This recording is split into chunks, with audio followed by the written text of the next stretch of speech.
అందరికీ నమస్కారం. Welcome to Surya's view YouTube channel.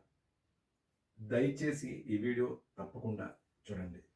మనకి సాధారణంగా ఒక క్వెషన్ ఆల్మోస్ట్ ఇంటర్వ్యూలో గానీ, మన జాబ్‌లో గానీ, మరెక్కడైనా ఎవరికి అనిపిస్తే వాళ్ళు మాక్సిమం అడుగుతూ ఉంటారు. మీ పేరెంట్స్ ఎక్కడుంటారు అని. దానికి సహజంగా మనం ఇచ్చే ఆన్సర్ పేరెంట్స్ నా దగ్గరే ఉంటారు, నాతోనే ఉంటారు అని. అయితే నా దృష్టిలో మనం చెప్పే ఆన్సర్ కరెక్టా? మీరు చెప్పే ఆన్సర్ కరెక్టా?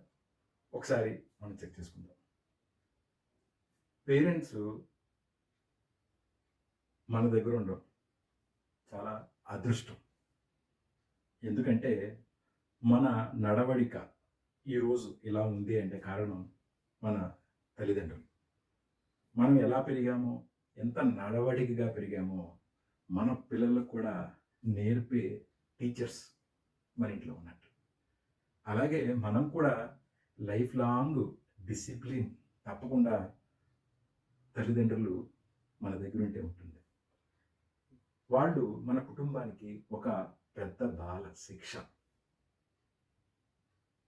వాళ్ళు ఒక సనాతన ధర్మాన్ని, ఒక భారతం గానీ, ఒక రామాయణం గానీ, ఒక భాగవతం గానీ, మన పిల్లలకి అలాగే మనకి నేర్పే ఒక పెద్ద గైడ్స్.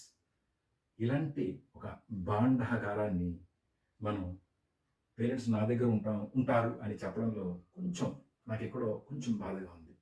దీనికన్నా బెస్ట్ ఆన్సర్ ఏంటంటే, పేరెంట్స్ దగ్గర నేను ఉంటాను అని గనక చెప్పగలిగితే ఎంతో ప్రౌడ్‌గా ఉంటుంది. ఎందుకంటే వాళ్ళు ఎంతో సాక్రిఫైస్ చేసిన తర్వాతే ఈ లైఫ్.